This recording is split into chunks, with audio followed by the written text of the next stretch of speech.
Yeah, Parshas Chayai Sarah. It's a very interesting parsha. There's a lot packed inside of the parsha. The Pirkei de Rebbe Eliezer, if you open it up and you look at the end of Perek Yud Zayin, mentions something very interesting. Shlomo HaMelech, he saw that the midah, that the characteristic trait of chesed, of kindness, is very, very important, that characteristic trait. And therefore, when he built the Beis HaMikdash, he built it with this idea in mind.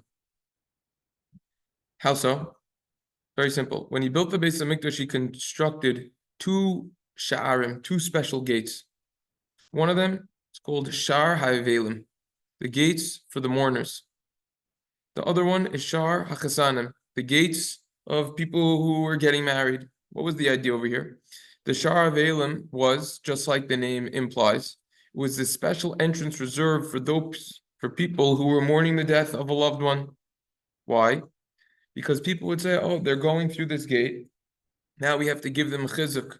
We have to give them nachama. We have to give them consolation, support them, offer them words of sympathy. Try to help them out over there. Okay?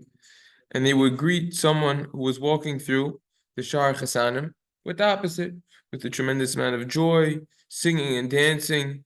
They would give them bracha that they should be zocha, that they should merit righteous offspring, etc. Rapam Zatzal explains that Chayai Sarah really has both of these gates within them.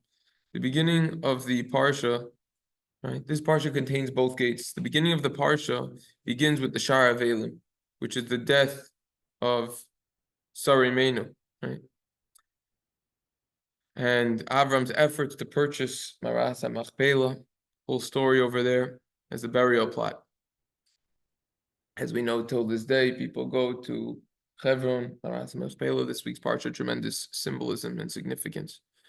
Now, after that, the parsha shifts completely into the Shar Chasanim, which has a lengthy description of the mission of Eliezer, Avram's servant, and to find a shidduch, a wife for Yitzchak. So it has both. That's just one point, b'derech hagdama, as a way of introduction to the parsha.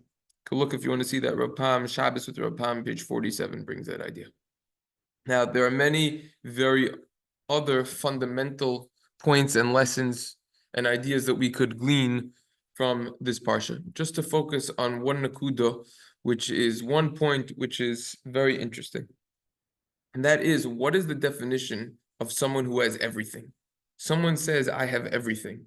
What does everything include? Right? Well, it's very interesting because Pasuk says over here, in this week's parsha, says that Avram Zakin Ba B'Yamim. Right?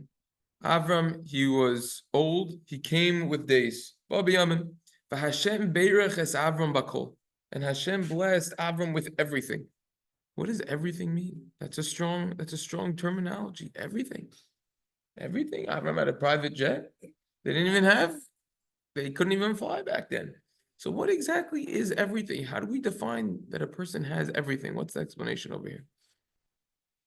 So take a look at the Ibn Ezra. Very interesting. He comes along and he says, this is a quote,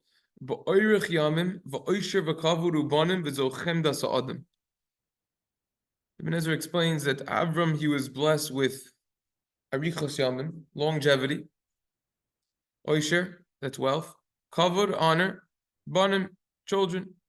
And this is what a man typically desires.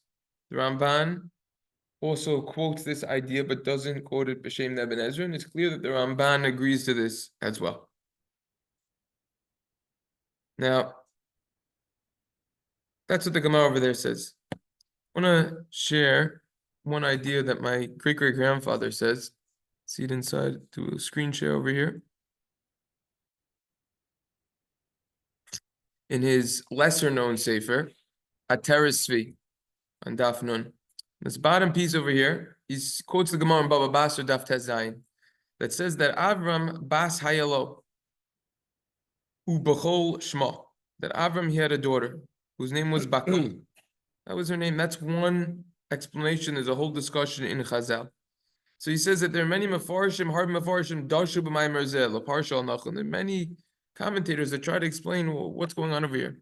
So he says, perhaps we could explain this as follows. He actually uses a very humbling language. Hakotan. I'm going to come, the kotan, the small person, very humble. Lefarish lefi chavas daisi. To try to explain this based on Hashem Yisbarach, based on what Hashem blessed me with. I'm going to try to explain this over here. How did Hashem bless Avram? How did he successfully have Oisher, kavod, wealth, and everything that that the Ibn Ezra just related above? Chazal say it's the Gemara in Kedushin. Rabbi Levi teaches us on Lamites and Kedushin, Schar mitzvah b'hayal maleka, which means that we can't get rewarded for performing mitzvahs in this world. So this is actually a theme that he discusses dozens of times throughout both of his farm, Nachlas and Ateres. And there's many answers and exceptions to this. Here he says the following. We know that there's a concept of schirus eina mishtalemes el b'soif. A worker gets paid when the work is done, or when his hours are done. He gets paid at the end.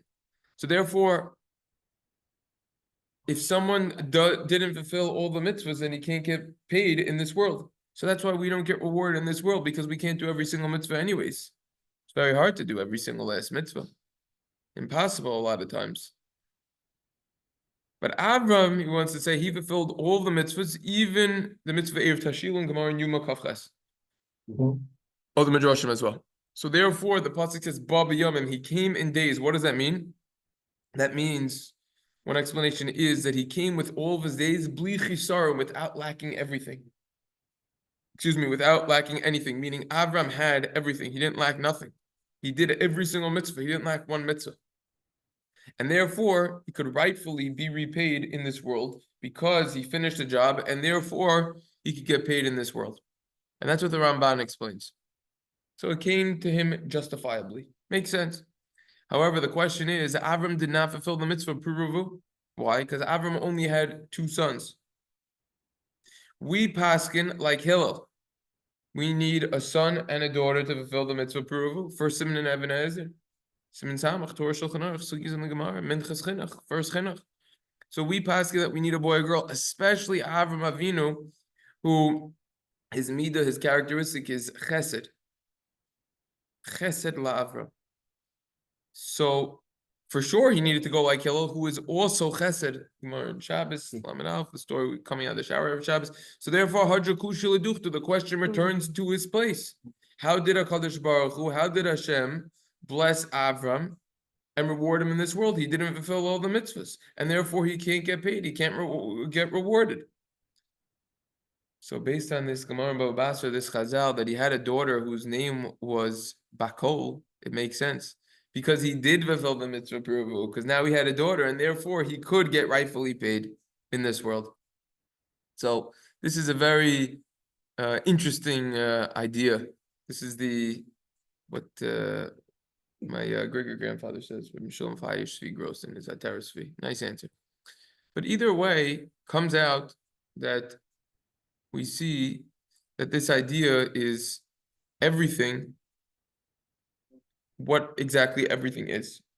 Person, right? Really, to have everything, a person needs those children. So a few points, which is a much bigger discussion on this, but very briefly, the Gemara in Baba Kama, Tafsadi Bezim and Alf, says in the highlighted part, whoever prays, davens for someone else, for his friend, and you need that same thing, you'll get answered first. As we know, there is a problem of infertility, even with all of the amazing technological advancements that we have in the medical world. Nevertheless, there still are people who are unable to have children. Those people, the best trick, Chazal is telling us, is to daven for other people who also have that problem. Furthermore, the Gemara in Yevamos on Samach Daled Madalf quotes Amar Rabbi Yitzchak Mibnei Ma Hayu Avosinu Akurim. Why were the avos barren? We weren't able to have children first tries at all for a while. Because Hashem desires the tefillos, the davening, the prayers that the tzaddikim say. Hashem wants our davening. So that's one point when it comes to this Inyan, something to definitely daven for and think about. And the other point is that we have to be very fortunate for what we have and realize that everything, included in what it means, the way that the Ibn Ezra is explaining what it means to have everything, right, is not just limited to something monetary, for sure not, right? And that's a whole other discussion in and of itself. But the children, you have many people that they're sitting on tens of millions of dollars and they're 60, 70 years old. And what do they want? Grandchildren. They want grandchildren. But many grandchildren. But the problem is it's already too late. They decided earlier in life, I only wanted to have one or two children. That's what it is. And a dog. And therefore they put their career or to make money before the children. And now they realize really not as important. I want the children. So you see, that's the big thing. Avram was incomplete until he had this. Farshim also explained that this is the symbolism of this pasuk being in this area as well.